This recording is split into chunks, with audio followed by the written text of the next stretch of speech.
Good morning. Thank you for joining us for the Module 1 of Creating Responsive Proposals. The Module 1 is the Preliminaries, Learning the Rules of the Road. I have to do an ad for our center, which means that Montana PTAC is made possible by Big Sky EDA and its partner organizations across the state. This Procurement Technical Assistance Center is funded in part through a cooperative agreement with the Defense Logistics Agency. All right, let's go ahead and get started. So before we move into the lesson today, I want to talk about some commonly used words that the government uses. So as we go through this lesson, you will hear these and actually know what they mean. We have sent these out also as a handout. So if you would pull that out, the first one is best value. And best value means best value to the government. FAR. FAR means Federal Acquisitions Regulation. It's the rule book for businesses. Federal government fiscal year. That is October 1 through September 30th. NAICS means North American Industry Classification System, and it is used by the United States, Canada, and Mexico to classify businesses by industry. Each business is classified into a 6-digit NAICS code number based on the majority of activities of the business. Past performance, information regarding a contractor's actions under previous contracts and orders, also is an indicator of future performance and is one of the most relevant factors that a contracting officer considers in awarding a contract. SAM, that is the System for Award Management, the database that if you want to do business with the government, you need to be in this database. Small business set-asides. The various ones are 8A. This is a business development program. Woman-owned small business program. Service disabled veteran-owned small business. All mentor protege program and HubZone program. So over the next 4 weeks, we will be looking at 4 separate modules. The one today will be the Preliminaries, Learning the Rules of the Road. Next week will be Module 2, Preparation, Getting Ready to Write a Proposal. Module 3, Execution, will be Organizing a Responsive Proposal. And Module 4 will be Follow-up, Building a Relationship, Win or Lose, Wednesday, March 16th. The Module 3 has been changed from Wednesday, March 9th to Thursday, March 10th. So, Module 1, the Preliminaries. And the key differences between, key difference between bids and proposals. So bids are submitted in response to invitation for bid, and awards are made based on price and price-related factors. Proposals are submitted in response to a request for proposal, and awards are made based on price and non-price factors. Quality is most frequently considered. It's important to know that we are focusing this entire workshop on preparing proposals, not bids, although we will show you what the differences are moving forward. So, what influences proposal selection? As you can see here, the left side of the screen relates to acquisitions where the government's requirement is clearly defined and the risk of unsuccessful contract performance is minimal. Cost or price may play a dominant role in the government's source selection process. Right side, if the government's requirement is less definitive or more development work is required, or when the performance risk is high, technical or past performance considerations will play play a dominant role in source selection. So the concepts of responsiveness and responsibilities. These are universally practiced in government at the federal, state, and local levels. And they are these two concepts. A public contract is not awarded unless these two requirements are met. So what do they mean? Responsiveness. This refers to you, the company, your offer, okay? Your company's offer, your submittal in response to the invitation for a request for proposal. And basically, your responsiveness relates to following instructions. Responsibility refers to you, the company, your ability and your qualifications, being able to perform the contract that you are submitting for. A judgment is made about your company's capabilities, capacities, and proficiencies. It's important to know the difference between these two terms. So, responsiveness and responsibility. In a bid, responsiveness is unforgiving. If you make a mistake, leave something out, or don't follow the instructions, your bid will be rejected. In a proposal, responsiveness is still important, but a proposal can be changed to make it more acceptable if the government decides to enter into negotiations with you. At this time, you are submitting your best and final offer. So they use the term acceptable sometimes rather than responsive to describe a proposal, but it basically means the same thing. Examples of responsiveness. Offer submitted on time to occur location. This is important to look at because you have to decide if it's worth it because of the delivery instructions. And as we get into it more down the road in the different modules, you'll understand why this is important. Pricing information is complete. Reference submitted in accordance with solicitation instructions. Offer takes no exception to specifications.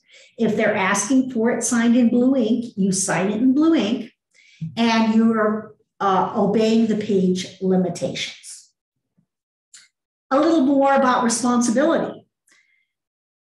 Financial resources. You can comply with the delivery requirements.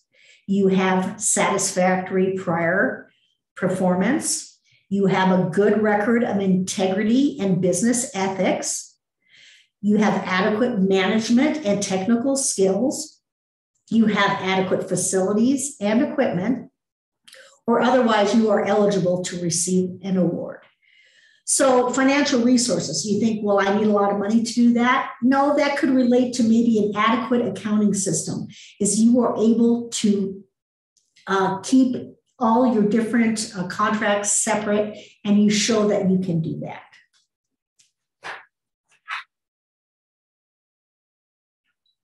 Four words that the government uses. So here are two of them.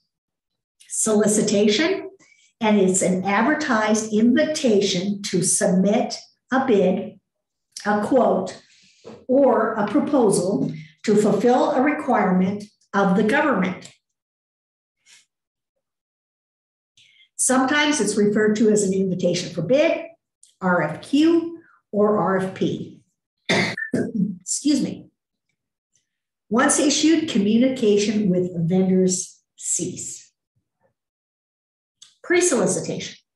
This is a summary of an upcoming solicitation that's not yet ready for a formal response. It's usually issued at least 15 days before the solicitation. And during this time, you can ask questions and offer suggestions and information.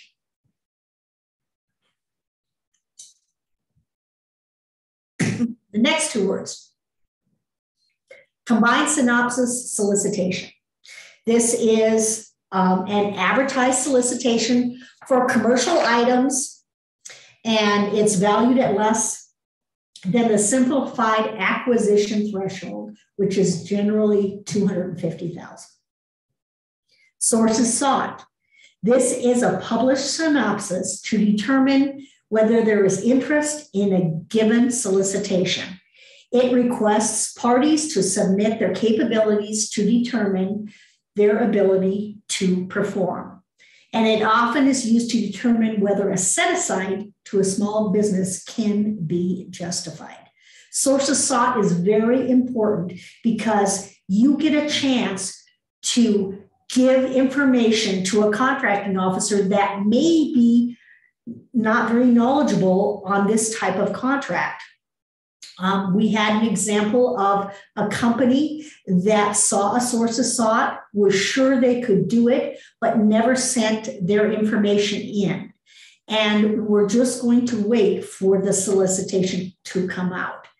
Well, because the agency received 3 competitive bids and companies that were able to perform on this contract, they did not have to put it out for full and open solicitation. So sources sought, if you can do it, respond and give the agency your information and what they are asking for. The rules of the road is basically the summary of what we just talked about. So you learn the difference between a bid and a proposal, and contract awards based on proposals are made on the basis of price and other factors that may be more important than price. The importance of following instructions in an RFP, responsiveness or acceptability, and the importance of being able to meet the responsibility standards set forth in an RFP. And also we looked at the meaning of various words the government uses. So when you signed up for this webinar, you were given a pre-solicitation exercise. And we are going to kind of take a look at this now. This pre-solicitation is for government maintenance services with the Department of the Air Force. Here's the document, and I have gone ahead and highlighted some items in this document so that you don't have to go through all of it as we are doing this training, because it would take too long and we have a short amount of time. But take time on your own to look at this type of document.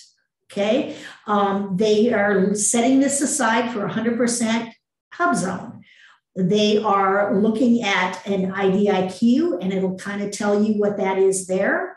And they have also given you information of where you can find additional information on this contract when it is put out there. And it is incumbent upon the interested parties, it says, to review this site frequently for any updates and amendments. Then it gives you the contact and the secondary point of contact that you can ask questions for. So this is a really short sources or pre-solicitation, but it has a lot of information in it. So you can ask yourself these questions. What does this notice present the opportunity to do? And are there any restrictions? Well, it gives you the opportunity to begin a dialogue and a relationship. Note, as I said before, that this is a HubZone competitive set aside. If you are not located in a HubZone and you have not been approved as a HubZone business, you cannot bid on this contract. Question number 2, what research should an interested vendor conduct? Vendors should ask whether there's an incumbent, if past experience has been satisfactory, what is the biggest challenge, and when the solicitation is scheduled to be issued. And then you can check fpds.gov to determine past pricing history. For more information on that, fpds.gov, we can give that to you. You can shoot us an email and we can send you the information, or we can do a separate training with you on that. Number 3, can you contact the government's point of contact to ask a question or make a suggestion? Yes, you can do that with a pre-solicitation, but not with a solicitation. And then the final question, what should a vendor anticipate about this assignment? Each vendor should think about its capacity to provide the necessary level of personnel, equipment, tools, supervision, and other items to satisfy the requirements. And a visit to the base would be necessary to fully understand the scope of work and any access restrictions, etc. So there's also some other important tidbits in this document. There will be a base year with a possibility of 4 option years. Past performance will be considered in the selection process, not just price. And the solicitation and any amendments to it will be posted in January. Exercise number 2, sources sought. Canine tactical equipment for U.S. Special Operations Command. If you would pull out that document, we can take a look at it. As you can see, I have highlighted various items on this document. Sources sought, this is not a notice of solicitation, market research, all the different things that they have put in here that I feel are important for you to know about when you are responding to a sources sought. Contractors responding to this are requested to provide, and then it lists them out. It talks about when responses are due, when they should be submitted, and additional information. So, why should a small business respond to this? Well, because a decision on whether to make a small business set aside depends on whether small businesses respond to this sources sought. By responding, are you in contention for a contract? No. As it said, it is a sources sought and not a solicitation. And your response is not a proposal. You are responding to acquaint the government with your capabilities and in order to influence the eventual solicitation that they will be putting out. Sending a copy of your company brochure is an adequate response, correct? No. It's very important to provide a tailored response to the questions that were asked in the sources sought and not use stock answers or information. And of the 4 response points listed, which one is the most important? All of them are important. One of the things that you need to see is you need to read and respond to exactly what they are asking for. That's why it's very important to go through the entire document, read it once, twice. And this one is a little more detailed than others that I have seen, but one of the things they said in here is there is a 5-page limitation on responses. So if you put in 6 pages, you will be considered unresponsive. So just a couple of things that are really important to understand is that don't give the government more than they ask for. Give them exactly what they ask for. But if a contracting officer calls you and asks for information, go ahead and give it to them. This is a very rare occurrence, and this may be the only opportunity you have to talk to these people. So I want to thank you for participating in this webinar today. Here is our contact information. If you have additional questions or have suggestions, please contact either Shannon or myself. The next 3 modules are Module 2, which is the preparation, getting ready to write a proposal. Module 3, which is execution, organizing a responsive proposal. And Module 4, follow-up, building a relationship, win or lose. Thank you very much for participating.